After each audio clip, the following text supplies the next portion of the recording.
హరే కృష్ణ. ఈరోజు మనం వినబోయేది అనేక యుగాల తర్వాత భూమిపై భగవంతుడు స్వయంగా అవతరించిన గొప్ప క్షణం గురించి.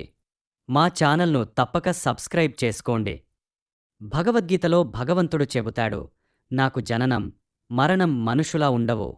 నా పుట్టుక కూడా సాధారణం కాదు. నేను ఎప్పుడు జన్మిస్తానో, ఎందుకు పనులు చేస్తానో అవన్నీ దివ్యమైనవే. ఇవి ఎవరు నిజంగా అర్థం చేసుకుంటారో, ప్రేమతో నన్ను తెలుసుకుంటారో వాళ్ళు ఈ లోకంలో మళ్ళీ పుట్టాల్సిన అవసరముండదు. అలాంటి వ్యక్తి నన్ను చేరుతాడు, అంటే నా శాశ్వత లోకానికి వస్తాడు. అందుకే కృష్ణ కథలు వినాలంటే భగవంతుడి అనుగ్రహముండాలి. అది ఒక గొప్ప పుణ్యం. ఇది భగవంతుడితో శాశ్వత సంబంధం ఏర్పడే మార్గం. కృష్ణుడు తన స్వేచ్ఛతో భూమ్మీదకు వచ్చాడు. ఆయన పుట్టే సమయం వచ్చినప్పుడు రోహిణి అనే నక్షత్రం ఆకాశంలో ప్రకాశంగా కనిపించింది. ఇది చాలా శుభమైన నక్షత్రం. అది బ్రహ్మదేవుడి నియంత్రణలో ఉండే నక్షత్రం. ఆ సమయానికి చుట్టూ అన్నీ శుభంగా మారిపోయాయి. నదులు నిండుగా ప్రవహించాయి. సరస్సుల్లో కమలపూలు విరబూశాయి. అడవుల్లో పక్షులు మధురంగా పాడుతుండగా నెమళ్ళు ఆనందంగా నాట్యం చేశాయి. గాలిలో పూలవాసన, చల్లని స్పర్శ, అంతా ఎంతో సంతోషంగా ఉంది. బ్రాహ్మణులు మళ్లీ హోమాలు చేసేందుకు సిద్ధమయ్యారు. ఎందుకంటే అప్పటివరకు దుర్మార్గులైన రాజుల వల్ల యజ్ఞాలు ఆగిపోయి ఉండేవి. కాని కృష్ణుడి అవతారం సమీపిస్తున్నందున వాళ్ల మైండ్లోనూ ఆనందం పుట్టింది. దేవతలు, గంధర్వులు, కిన్నెరులు, విద్యాధరులు అందరూ పాటలు పాడుతూ, పుష్పాలు వర్షించుతూ నాట్యం చేశారు. అలాంటప్పుడు రాత్రి చీకటిలో వసుదేవుడు దేవకికి విష్ణుమూర్తి స్వరూపంగా కృష్ణుడు పుట్టాడు. ఇక్కడ ఒక ఆసక్తికరమైన విషయముంది. కృష్ణుడు పుట్టింది అష్టమి తిథిన. అష్టమి అంటే చంద్రుడు పూర్తిగా కనిపించని రాత్రి. పౌర్ణమి రోజు మాత్రమే చంద్రుడు పూర్తి గుండ్రంగా కనిపిస్తాడు. కాని కృష్ణుడు పుట్టిన రాత్రి చంద్రుడు మాత్రం పౌర్ణమిలా వెలిగపోయాడు. ఎందుకంటే కృష్ణుడు చంద్రవంశంలో పుట్టాడు కాబట్టి చంద్రుడు ఎంతో ఆనందపడి ఆనందంలో పూర్ణచంద్రుడిలా మెరిసిపోయాడు. వసుదేవుడు చిన్న బాబును చూసి ఆశ్చర్యపోయాడు. బాబు 4 చేతులతో పుట్టాడు. చేతుల్లో శంఖం, చక్రం, గద, పద్మం పట్టుకుని మెరుస్తూ కనిపించాడు. ఈయన మామూలు బాబు కాదు, భగవంతుడే స్వయంగా పుట్టాడు అని వసుదేవుడికి స్పష్టంగా అర్థమైంది. అందుకే ఆయన భక్తిగా నమస్కరిస్తూ ప్రార్థనలు చేశాడు. ఆయన మనసులో ఒక కోరిక కలిగింది. ఇలాంటి శుభమయమైన సందర్భంలో బ్రాహ్మణులకు 1000 ఆవులు దానం చేయాలి అని. కాని సమస్య ఏంటంటే ఆయన్ని కంసుడు జైలులో పెట్టేశాడు కదా, బయటకి వెళ్లే పరిస్థితి లేదు. అందుకే ఆయన ఏం చేశాడంటే మనసులోనే ఆ దానాన్ని ఊహించుకున్నాడు.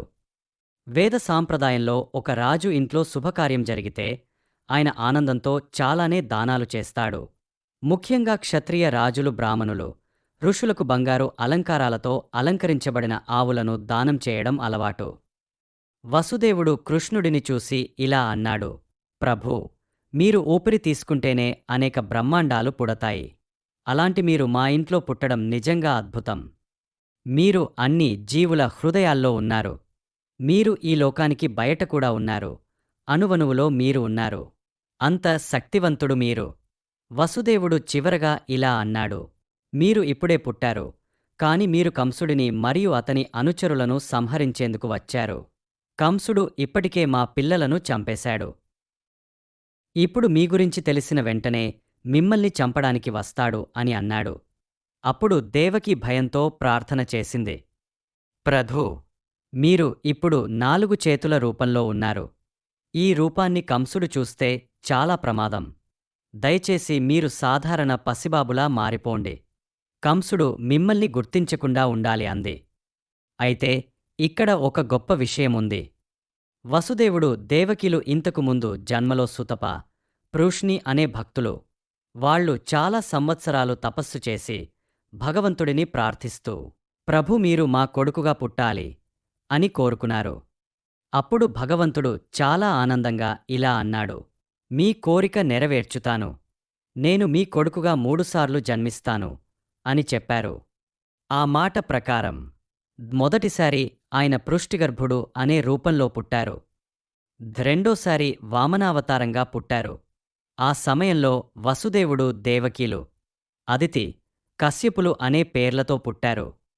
దీపుడు మూడోసారి ఆయన కృష్ణుడిగా పుట్టారు. అదే ఇప్పుడు మనం చూస్తున్న రూపం.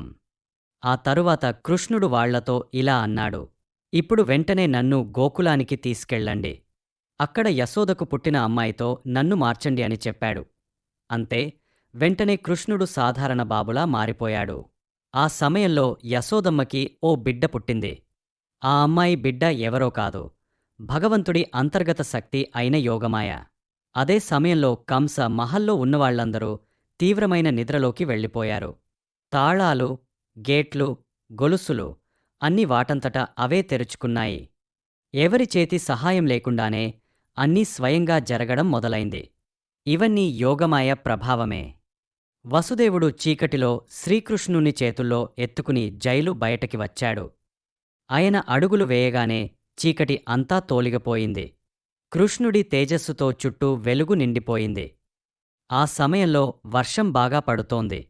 కాని ఆదిశేషుడు తన పెద్ద ఫణాలతో వసుదేవుడిపై గొడుగులా కప్పేసి రక్షించాడు. వసుదేవుడు యమునా నది వద్దకు వచ్చాడు. అలలు ఎగసిపడుతున్నా కాని నది మార్గమిచ్చింది. ఏ విధంగా రాముని కోసం సముద్రం దారి ఇచ్చిందో అలాగే యమునా నది దారి ఇచ్చింది. ఆ తరువాత వసుదేవుడు గోకులానికి వెళ్ళి యశోదమ్మ ఇంట్లో మెల్లగా ప్రవేశించాడు. అక్కడ పుట్టిన అమ్మాయి బిడ్డను తీసుకుని తన దగ్గర ఉన్న కృష్ణుణ్ణి యశోదమ్మ ఒడిలో ఉంచాడు. తర్వాత మళ్లీ జైలుకు వచ్చి ఆ అమ్మాయిని దేవకీ ఒడిలో పెట్టాడు. తర్వాత మళ్లీ తనకు తానే సంకెళ్ళు వేసుకుని నిశ్శబ్దంగా కూర్చున్నాడు. ఆ సమయంలో యశోదమ్మ డెలివరీ బాధతో తీవ్రమైన నిద్రలోకి వెళ్ళిపోయింది. ఆ బిడ్డ పుట్టిన క్షణం గుర్తు లేకుండా పోయింది. ఇవి మన 3వ అధ్యాయంలోని ముఖ్యమైన ఘటనలు. భగవంతుడు ఈ లోకానికి ఎలా వచ్చాడో తెలుసుకున్నాం. ఇలాంటి మరిన్ని కృష్ణ కథలు వినాలంటే మా ఛానల్ను సబ్స్క్రైబ్ చేసుకోండి. తర్వాతి అధ్యాయంలో మరిన్ని లీలలు వినేద్దాం. హరే కృష్ణ. శ్రీల ప్రభుపాద్ కి జై.